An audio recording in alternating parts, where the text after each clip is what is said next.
All I'll say is that at the College of Law and at the College of Law Library, we take this land acknowledgement and our land grant mission very seriously. We take it to heart. It drives our mission and much of the work that we do at the Law Library, our work and our teaching. And this land grant project, which has been going on since the fall of 22, is just one example. So I'm going to begin today's presentation with some historical context, both the history of the project as well as a broad overview of the history of how Arizona territorial formation and the founding of the University of the Territory of Arizona is intertwined with the dispossession of Indian land in the 19th century. I will also briefly share the current financial enrichment that that all three of Arizona's public universities received by virtue of our 19th century land grant, Morrill Land Grant Act designation. And I'll go light on the legislation today. By providing this context, after providing this context, Professor Laskowski will take you through our GIS mapping project. So let's begin with how we got this project and how we strategized on how to tackle it. So first question for the students is, or anyone in the room, is everyone familiar with the 2020 High Country News Land Grab You expose? I see a lot of nods. Okay, that's terrific. Great. So this was the impetus for the project. Reporter Tristan Ahatone and Dr. Robert Lee are behind this High Country News Land Grab You expose. And in their study of Arizona, they located 143,564 acres that were taken from indigenous peoples for the benefit of the University of Arizona. We dug into this and we found that it's actually about 6 times that. So and we'll explain the difference in the data. We're going to show you how we got to it and where it is. So in the fall of 2022, then Provost Liesl Folks approached Robert Williams Jr., an enrolled member of the Lumbee Tribe of North Carolina, Regents Professor and E. Thomas Sullivan Professor of Law and founder and former chair of the Indigenous Peoples Law and Policy Program at the College of Law, about exploring Arizona's land grant enrichment as described in the 2020 High Country News expose. Professor Williams came to me as a faculty colleague and as director of the Law Library to see if I had the interest and the bandwidth to tackle this research. I readily agreed. And when I presented the project to my colleagues in the Law Library, Professor Laskowski, Kristen Cook, and a graduate assistant, Sam Ginsberg, one of our, who we call Law Library Fellows, jumped at the opportunity to participate. Sam is now on the faculty, library faculty at Georgetown Law School. So they enthusiastically volunteered to participate. Now, during the course of our research and website development, we were in constant contact, consulting and receiving guidance from both Professor Williams as the project took shape and from Special Advisor for Native American Advancement and Tribal Engagement, Levi Esquera. He was a senior vice president at that time. Levi helped us with our soft launch to the 22 federally recognized tribes in Arizona, where we sought and received feedback from tribal leaders. And only after that did we openly publish and promote this project. A key philosophy of the project at its inception was simply to present the facts of our history and draw conclusions as we uncover them, meticulously documented by primary and secondary sources. Our hope was that this research would inform and enrich broad conversations on campus and in the state about the obligations and responsibilities of our state and our university to indigenous peoples whose land was taken during colonization and whose land continues to enrich Arizona's public universities today. After meeting and strategizing about all the different paths we might take and information we wanted to gather, we decided that with only 4 of us, we could not do everything, but we could do a lot.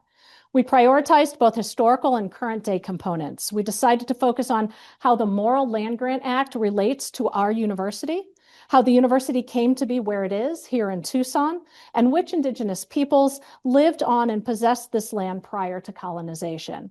We also wanted to map the land we received from the Morrill Land Grant Act and figure out whether we are still in possession of that land and benefiting from that land. This all sounded reasonable and straightforward when we developed this strategy, but we quickly realized that no one had the answers to any of these questions, and the history is much more complex and required significantly more sleuthing around the print archives and the digital collections than we could have ever imagined. Now, has anyone in this room ever conducted archival research? Any students? Yeah?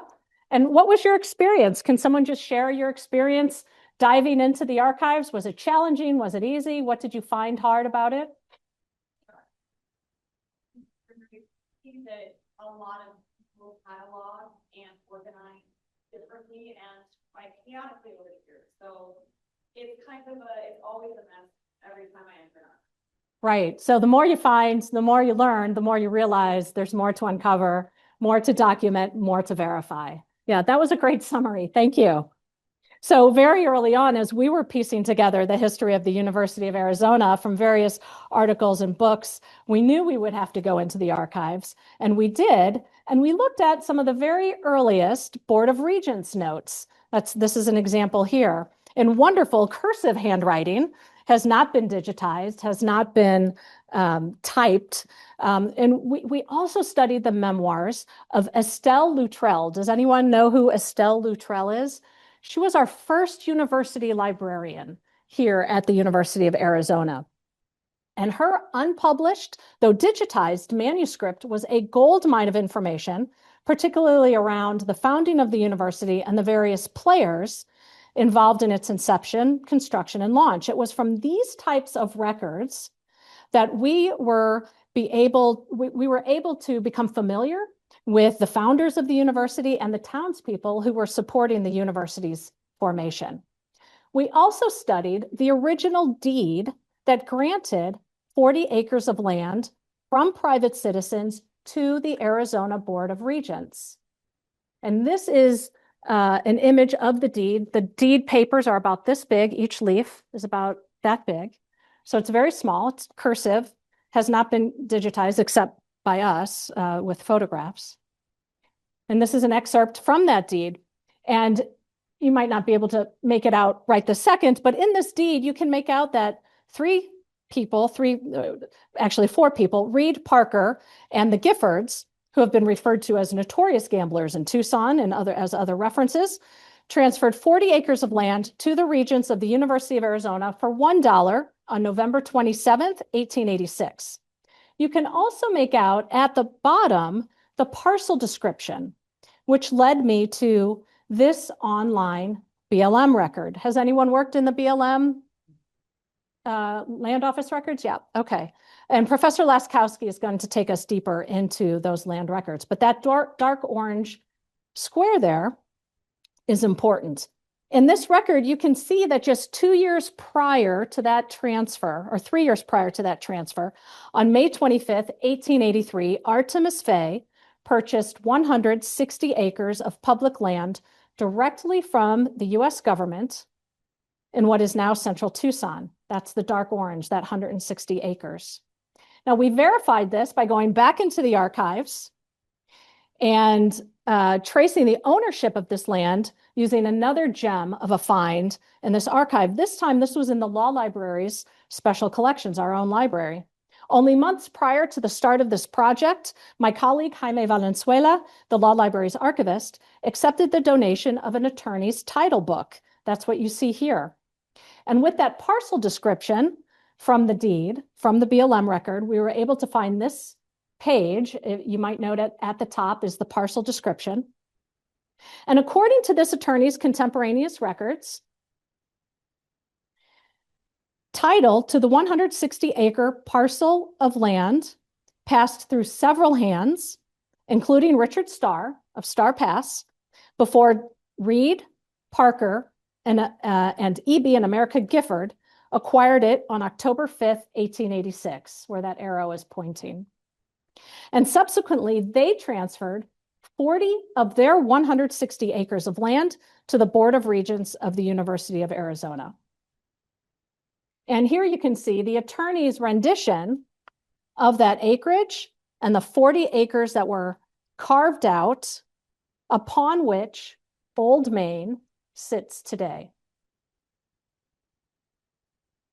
Now, construction of Old Main began in 1887 with the intent to open a school of mines first, followed by departments in arts and sciences, education, and agriculture. But when construction money for Old Main ran out, university officials learned that they could get $15,000 from Congress under the Hatch Act if they were a Morrill Land Grant Act designated school of agriculture. So they quickly pivoted to a land grant designated ag school, secured the Hatch Act money, finished construction on Old Main, and opened its doors to students in 1891 with the College of Agriculture and an experiment station. Now, this was a very quick overview of our founding. I hope you've gotten the sense, though, that it was a lot of fun and a lot of work digging into the archives to find basic information and then verify it with other primary and secondary sources. And now we'll turn to a part of our history that isn't quite as fun to explore. In fact, it's quite devastating, and it can be really hard to listen to and to study. What you see here are two maps of Arizona created by Charles C. Royce in 1890, illustrating in map 1 that every mountain, valley, mesa, and plain was inhabited and possessed by native peoples prior to colonization. The different colors represent different tribes to the best of Royce's knowledge at that time, which was around 1890. Now, these images are from a book right here on the table that I brought with us from our law library's special collections. It is a relatively fragile item, so I would prefer that it not be passed around, but you are very welcome to come up and have a look during or after the presentation. You can see these maps, and I can show you the Arizona Indian Land Cessions as well. Now, has anyone worked with 19th century maps in the past? Yeah, what can you tell just some general impressions about how it was to work with such old maps? I used to work with the maps that were the Southern Utah. Okay. I mean, similarly, like sort of where indigenous populations were being located, where oil resources were being sort of like positioned, and speculation. Also sort of Mormon settlements in that regions, and it was. The thing that actually stands out to most is I'm often very interesting for it. Same way here, it's like the state already in 1890 is being gridded. Right. I'm really interested in the way in which particular areas were being gridded, particular areas that were sort of being deemed as potential reservation land were not being gridded. Right. Right. So anyways, that's what I saw there. Did you find that the maps you were looking at were accurate? No. That was my experience as well. In some respects, and in other respects, they were. Does anyone else have anything they'd like to add? Okay. Well, thank you for sharing. That was an excellent summary. So just like we substantiated the history that we were uncovering in books and in archives, we needed to substantiate these maps as well. And it took an immense amount of time. The legends that you see in the bottom left-hand corner, those were created by me. I created those over the course of several weeks using Royce's 19th century schedule, using the 20th century Indian Claims Commission cases, and using current day information from tribal websites and available histories. I also got a lot of help from Levi Esquera as I was trying to piece this together. And I'm grateful for the time that he spent with me, educating me on the various tribes and communities and nations here in Arizona. So from the founding of the United States throughout the period of territorial formation in the 19th century, the US government recognized Native nations as holding rights of lawful occupancy over the lands they inhabited, occupied, and possessed. Thus, whenever the United States government expanded into new territory, US officials immediately began attempting to negotiate treaties with Native nations in an effort to take lawful possession of the land. All treaties, just like today's, required congressional approval. In Arizona, only 3 treaties were ratified by Congress. 2 with the Navajo Nation and 1 with an Apache tribe.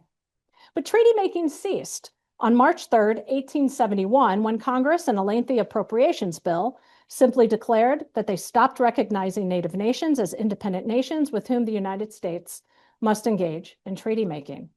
From this point on, the US government used acts of Congress, presidential executive orders, which we know a lot about these days, and force to take possession of land occupied by Arizona's tribes, while setting aside reservation land and restricting indigenous peoples to those reservations. And that's what you see in Arizona Map 2. But again, this is around 1890. So rather than independent nations, Native nations became what the federal government considered to be domestic dependent nations. That is a legal term. And they're now in a trust relationship rather than an independent nation with the US government. So presidential executive orders were used to take reservation land back from Native nations as well and revert that land to the public domain, after which it was often sold by the federal government to railroad companies or other industries. And I'll share one example here in Arizona, which is deeply disturbing and still has ramifications for the Chiricahua Apache people today. On December 14th, 1872, by executive order, President Ulysses S. Grant established the Chiricahua Indian Reservation for certain Apache Indians in the territory of Arizona. Is anyone familiar with the Wilcox area, the Chiricahua National Monument, Fort Bowie? That's the area we're talking about here. In Arizona Map 2 here, it's that bottom right-hand corner, Arizona Area 600, which is now land that's in the hand of private landowners, ranches, and farms, as well as in the Arizona State Land Department for the benefit of the University of Arizona. So this reservation was created in 1872 as part of Grant's peace settlement with Cochise after decades of fighting and resistance. But after Cochise died in 1874 and fighting resumed, the Chiricahua Apaches were removed to the San Carlos Reservation, which was well to the north. Many of the then President Grant simply eliminated the entire Chiricahua Reservation, that's Area 600, and restored the land to the public domain on October 30th, 1876. Many of the Chiricahua Apache refused to remain on the San Carlos Apache Reservation, and they escaped under the leadership of Goyethle, also known as Geronimo, and returned to their homelands in southeastern Arizona, northwestern New Mexico, and northern Mexico. Some 10 years after the elimination of the Chiricahua Reservation and after a 36-year resistance and eventual surrender in 1886 at Fort Bowie, which was built specifically to defeat the Apache and colonize the area, Geronimo and 300 other Chiricahuas were forcibly sent by train as prisoners of war to Fort Marion in St. Augustine, Florida. After serving time, they were released and permanently relocated to Indian Territory, which is present-day Oklahoma. The Chiricahua Apache Reservation at Fort Sill, Oklahoma, still exists to this day. Thus, as homesteaders, industrialists, and others ventured westward in the 19th century, US soldiers in Arizona Territory forcibly removed Native peoples from their vast territories and confined them to inadequate reservations without compensation for their land.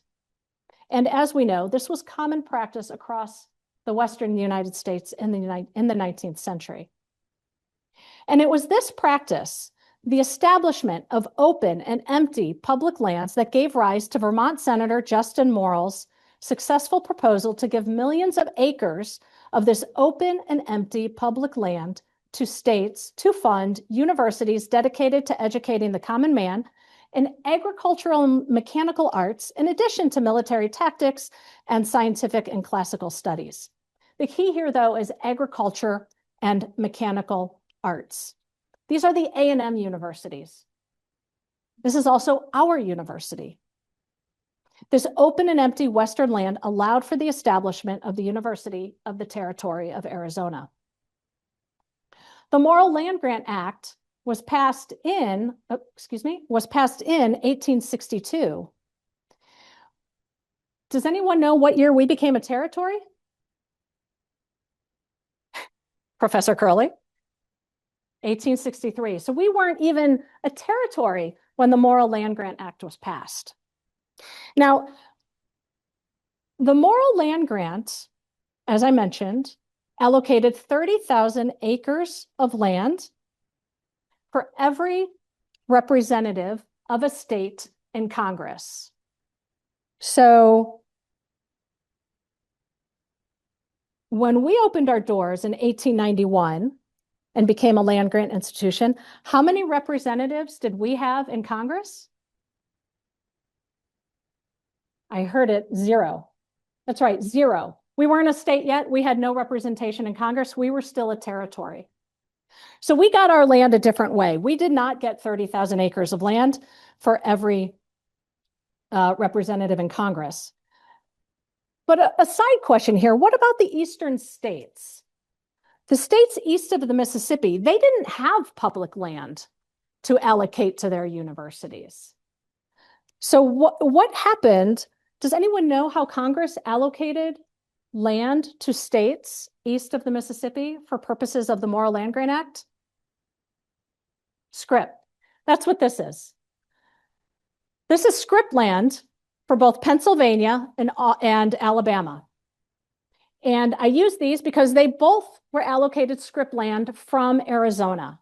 These are the only 2 states for which they got land that is now in Arizona. So what happened was all the states east of the Mississippi got scrip land in the West. They turned around and sold that land, and the profit from that land became the foundation of their endowments. So the Arizona land was sold, deposited in the treasury of the state of Alabama, and used to create Auburn University. Pennsylvania went to Penn State University. Those are the foundings of the financial endowments, the financial underpinnings of these universities. We got our land a different way with 2 federal bills. The first was in 1881. In 1881, a law was passed in Congress that allocated about 46,000 acres of land to several Western territories, including Arizona, for university purposes upon statehood. And then, upon statehood, Arizona was allocated 11 million acres of land for educational and other purposes, and of those 11 million acres, 800,000 acres were designated in lieu of the Morrill Act for higher education, divided among several purposes, and that's what you see here.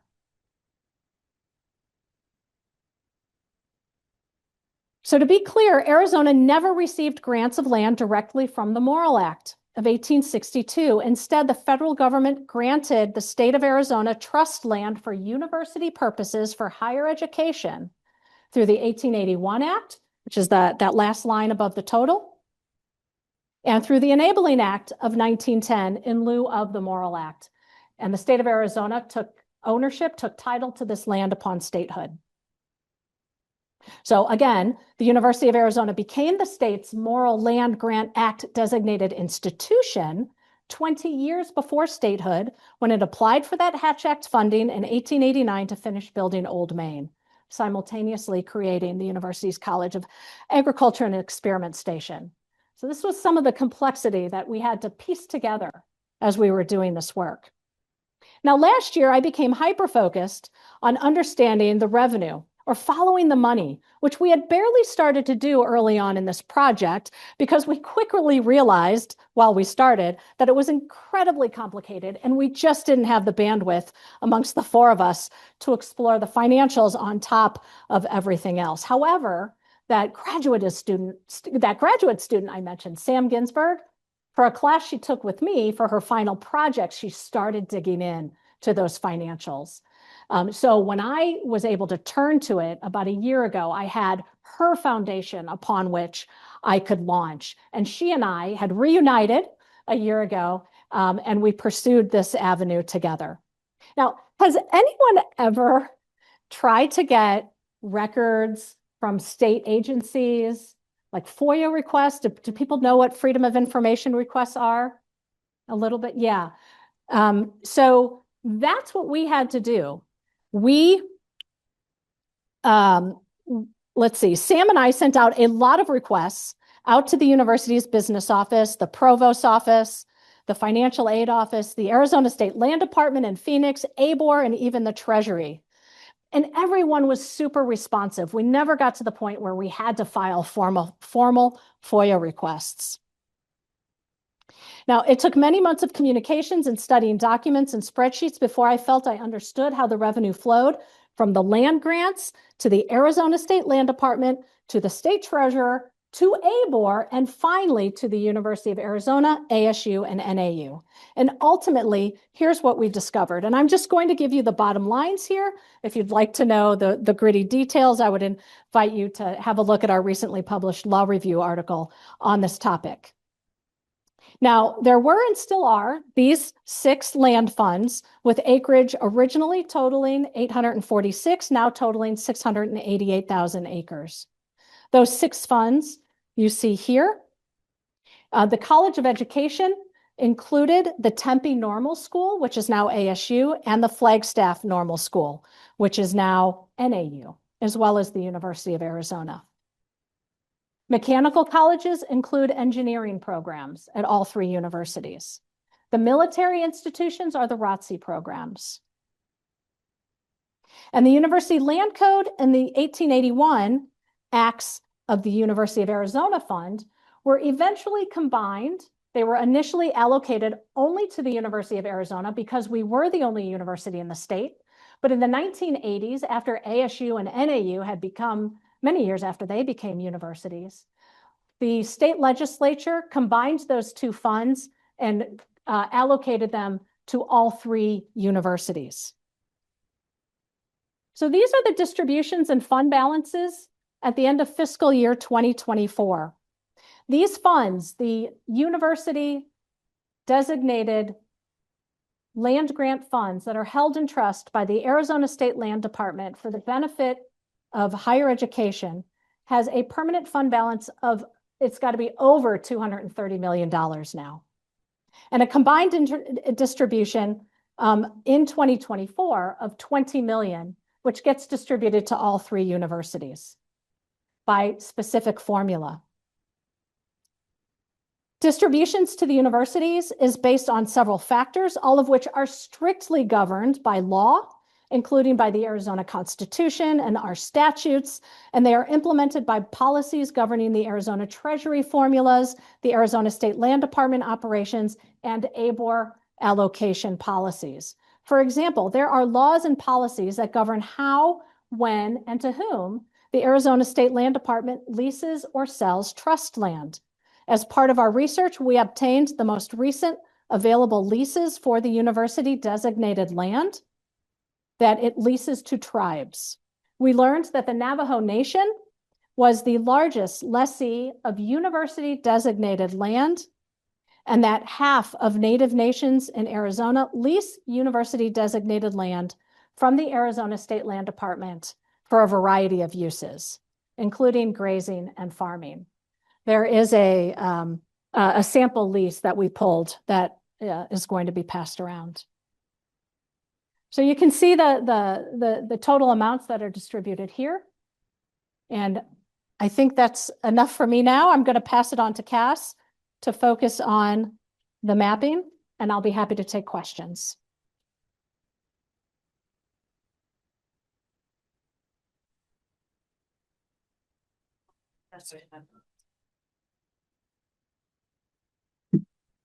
I never really work well with lapels, so we're hoping this works. Can you hear me from this mic?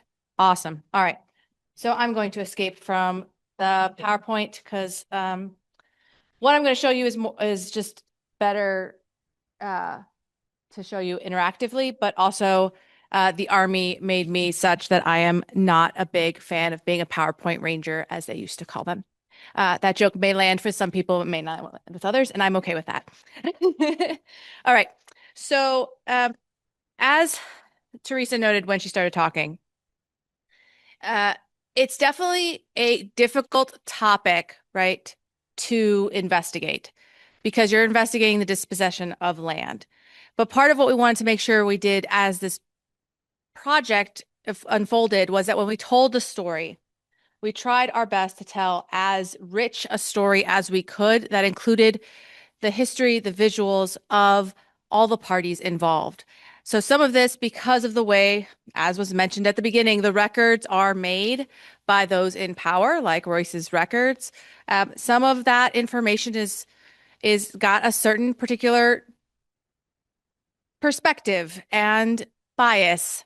But we wanted to make sure that even through this project, which you can find through our law library webpage, or you can search for it, right, really tries to go through the history and even trying to speak to the different tribes and their particular history here, right, and give voice. And we tried to make sure they had space as part of this project to contribute their own thoughts and make sure that we didn't just speak for them in their history. So I do recommend that you go and look at this because it's going to be much more detailed than we can try to cover in 90 minutes today, which is not all that we're going to do because we want to have some questions. So when we started this project, as she noted also, it was that Land Grab You project that started it. The first thing we did was we started to look at our state land trust because Land Grab You had information. They gave us about what they located. But when we started to look at the parcels, which are not as color coded as you'll see in my maps, because it's government data, there's just so much more land than it seemed like was captured when we look, go away, zoom, at, Arizona here in the actual Land Grab You information. So when you look at their parcels, it's much more sporadic, right? And so we were very curious as to why that was the case. And that's when that historic research really helped us realize it was the in lieu of, right? Because one of the things we realized they did, and this is when you talk about methodology and team composition, it's really crucial that the people that you're working with, or even if you don't have the skill set, that you tag other people in who do, because sometimes you assume an aspect will be relevant to this particular new research that isn't. So what they did is they came here to the BLM records, which is the most interesting database of all time. Yeah, okay. I was expecting much more of that sort of dry cough going laugh going around. They came here and they just looked for, right, the agricultural and mechanical colleges under this, which is actually such a small portion, as you saw from the table, of all the land we got. And so even the stuff that is recorded here as agricultural mechanical colleges, you have a ton of different grants here, including, right, our Territorial Act and the Enabling Act. And so we had to go through and really start to identify what some of these are. And as is very common also, the data wasn't great.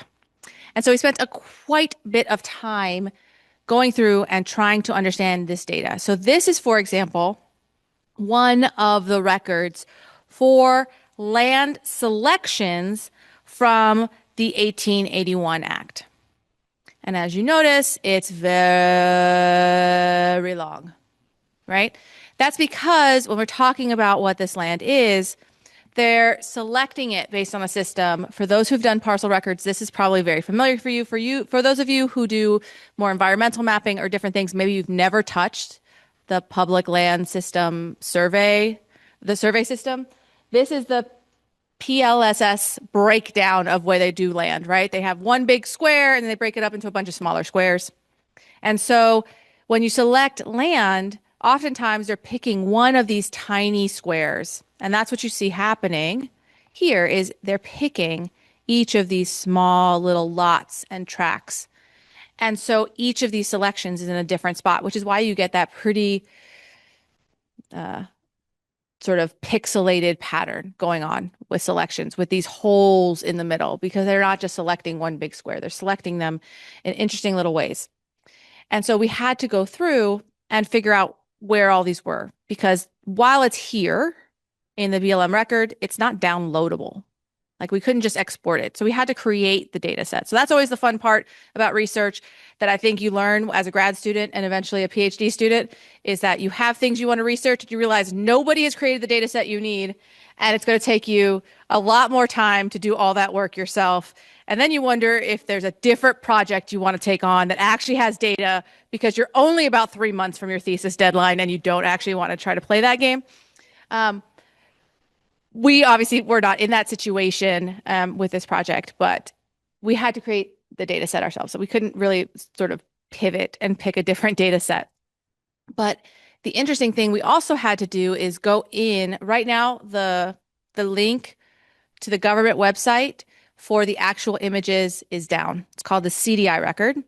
I don't know currently exactly why. My assumption is just because all government websites are all sort of defunct right now. So this is what we captured. Another thing I want you to think about as you do your projects is make PDFs of anything and everything you can and save them locally somewhere and in a cloud backup because they could disappear. There's entire projects, speaking of libraries, that are trying to keep and process and store information that could just disappear. So this is what a record looks like when they actually do the selections. More cursive that we don't see anymore, but you can see here it's actually listing out everything that they wanted. And very rarely, sometimes the selection would come through, we noticed, and they would want things and the government would say, no, that's forest land and we're not giving that to you. It's even too valuable for us to give up. So sometimes, the selections didn't match what they were given. And sometimes the records didn't match what was actually asked for because they're so easy when you look at kind of the way these images are done for someone to mistakenly, right, fat thumb, fat finger something into the record that's a little bit wrong. So we had to go through and actually not just collect the data and script it from BLM, but actually verify each and every step. We did the same thing. This is an example kind of what happens when you look at the search results, right? For the Enabling Act, you have every single one of these different times they submitted a selection request, right? So you have the 1881 Act, which was this very long request, where they sort of put a lot of things into one. But later, they actually started doing these requests at different times, right? So 64, 17, 1919. There were some requests for some of the land allowed under the Enabling Act, which is not in our documentation for things like asylums and things like that, all the way into the 80s, right? So the selection is not just history, right? It was happening within the lifetime of some people in this room, me included. And so it's really important that we captured all this. And then the next stage, because that's what you have to do, is data transformation and data cleanup, right? And so because the BLM gives us the information in this very broken down way, right? Which the township, the range, the aliquot, the section, the lot, and the map file, right? That I was using, the shapefile I was using to map this data, make it visual, because I don't think anyone gets a sense of exactly the scale of what's happening by looking at this. Unless somebody in here is amazing with visuals and this right here looks like a certain amount of acres of land to you. For me, it doesn't work, right? We really wanted to make it visual and be able to calculate that because the acres are also not on here. That did not have the information in the same frame. It had it in one block as a PLSS like number. And so I had to convert the data to do that. And I also had to match the records and check the records because, as was noted before about gridding over time, the grid changed, right? So the grid, when they made the selections, wasn't necessarily the grid later on over time. And so we had to try to figure out where some of that land that was PLS surveyed back then became public forest land, like actually protected national forests. And so some of that wasn't in the selection anymore. Some of that we had to like compare with the land trust records to really try to figure out what was represented as best we could. And so this is where we started to map all of that out and color code it, right? And so when you look, this is the map in the online web map. For those of you who have played with ArcGIS, right? I'm on someone else's computer, so I did not open ArcGIS Pro, right? But this is so that you could kind of see some of the work that went behind it. So you can see the different funds in different colors. The yellow at the center, this was that initial territorial selection, that 1881. And then you can see how they grew out from there, right? And all of these different funds. And these are the selections, which is different from our current status with the actual land grant. So some of that you're seeing overlap, right? But some of that doesn't overlap. Some of that is completely different land, right? The 1881 land is different over time. And so by mapping it, right, we were able to tell the transition over time from what was selected to what's currently in the trust, which helped us figure out that there was something to be said for what land we had to track, but also what was going on historically, right? So we started to learn that there was another law that allowed them to swap land between funds. So what was once an agricultural mechanical college fund land became a normal school's land, and it was able to trap. And so watching sort of this transition over time as they just sort of moved these different pieces of land around for different purposes was really interesting and helped us continue to do that historical research and build the foundation for what was the future of the financial research. And because of this, we were able to do some analysis and notice that there's about 775,000 acres of the 800,000 we were allowed that were ultimately selected that we still have mapped. So that's a huge amount and far more than the 30K per representative we would have had under Morrill. And there's political implications of that. There's reasons and history of that I'd welcome you to read the story map for. But it was extremely both unnerving and just mind like shocking, right? Just shocking to just see it at that scale, to be able to map it and say, I know that they were allowed to, but then to actually see that it happened, right? To be able to see it at that scale. Because Arizona's a big state. So this looks like I'm really bad at distance, right? And myself, like whatever, I'm like, I don't think that that's going to fit. It's like, that needs 6 feet and that looks like 4 feet. My husband's like, no, that's like 8 feet over there. I'm terrible at that stuff. So I look at this and it does not feel at scale like 800,000 acres or close to that, but it is. And it's just because Arizona is such a large, large state.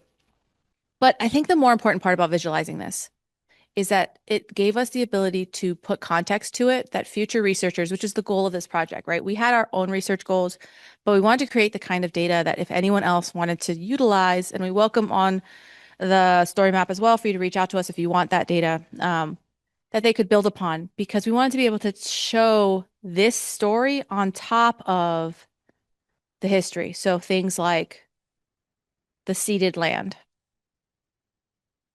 which the beauty of this is then I can make this very transparent, right? You can start to see the land cession maps, those Royce maps, that's what you're seeing here, right? All of that land became public land and we still have so much of it. But you can also see where the reservations are.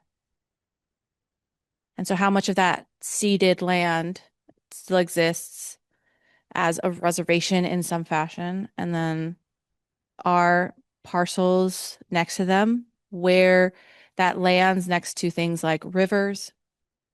And that's more obvious if we take away the ceded lands and turn on this fun map.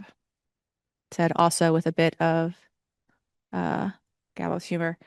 There's lots more white space in this map. What this map is, it's called I'm going to say this first. I always get this a little bit wrong. Yeah, no, it's from the Indian Land Commissions, but it's the Indian Land Areas Judicially Established, right?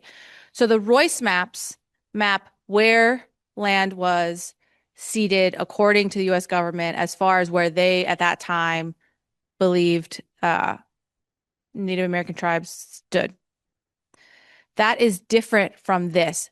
This was made by the Indian Claims Commission, which was a temporary U.S. federal agency active from 1946 to 1978, which was created by the U.S. government to hear and resolve claims by tribes against the U.S. government for treaty violations, unjust land seizures, and all of these sessions, and that we're awarding monetary compensation for land and resources taken, but to take the award of from that claims commission, you rescind all future claim to the land.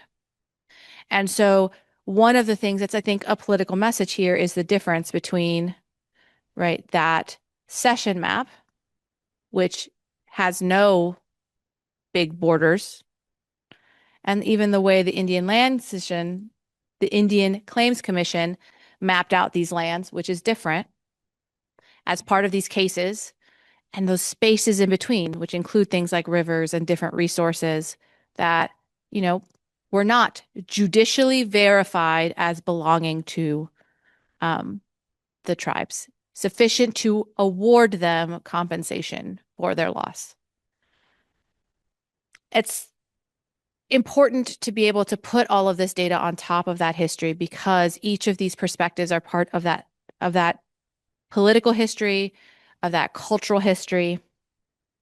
And it allows to have future work investigate even these particular Indian Claims Commission, those awards. How do those awards compare to what that land, right? All of these different parcels that have become part of the state land trust. How does what they were awarded compare to the value of that land over time?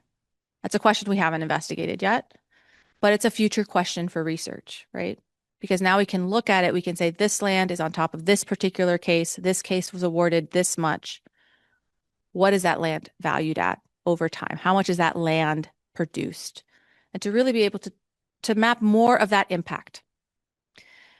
I think one of the last lessons I want to share with you from mapping the land, besides really